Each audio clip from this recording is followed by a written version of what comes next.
biggest scam in the world is the egg industry, because it's not actually about selling eggs. The strategy behind it is more genius than you can imagine. A Manhattan billionaire, on his deathbed, called his 4 children to his side. He whispered his final instructions and handed each of them a $100,000 check.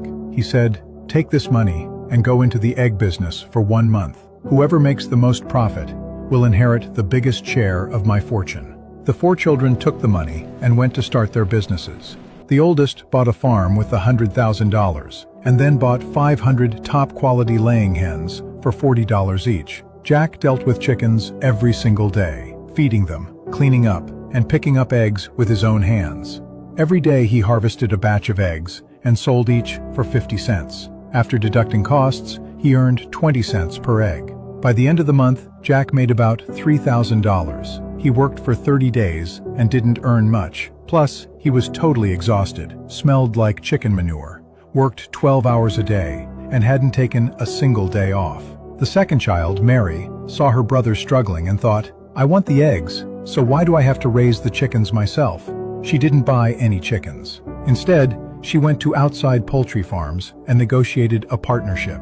She leased hens that were at their peak production. The monthly rent per hen was only $5. With her $100,000, she leased 2,000 hens, hired a few part-time employees, and set up a simple but efficient process. By the end of the month, Mary earned about $12,000. With the same starting capital as Jack, her profit was 4 times higher, and she actually had time to rest. The third son, Marcus, saw his sister's operation, and his ambition grew. He didn't want to be trapped by just his $100,000. He went directly to food manufacturers, large restaurant chains, and industrial bakeries that consume thousands of eggs every week. His pitch was simple.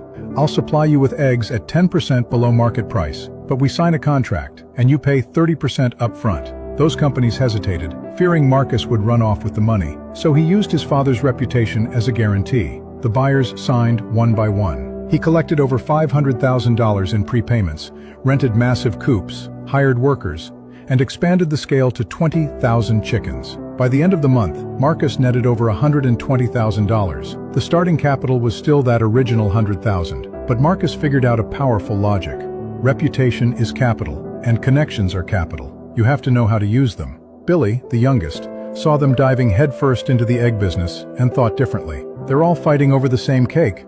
I need to bake a bigger one." With his $100,000, he did something unexpected. He didn't buy a single chicken.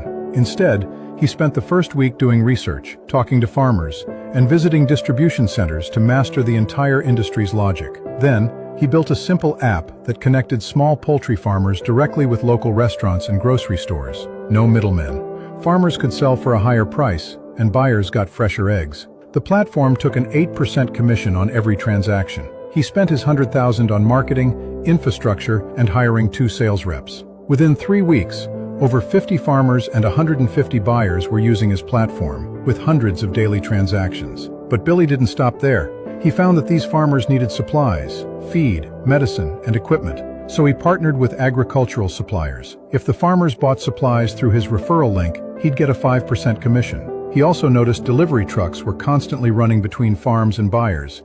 So he cut a deal with a local fuel company for exclusive gas discounts for his members, taking a 3% cut of every gallon sold. So how much did Billy make at the end of the month? He made $80,000 from app commissions, $40,000 from supply referrals, and $20,000 from the fuel partnership. A total net profit of $140,000 without raising a single chicken. Billy mastered a truth most people can't learn. The most powerful thing in this world isn't money or power, it's your mindset. Always remember, wealth comes from strategy, not just hard labor. Making money comes from seizing the moment and seeing the big picture, not just grinding blindly. Powerful thinking creates powerful people. Successful people teach their kids strategy, human nature, and street smarts from an early age, because they understand that this world is a giant jungle filled with predators. If you only focus on survival while keeping your mindset in poverty, the damage is more lethal than anything an outsider could do to you.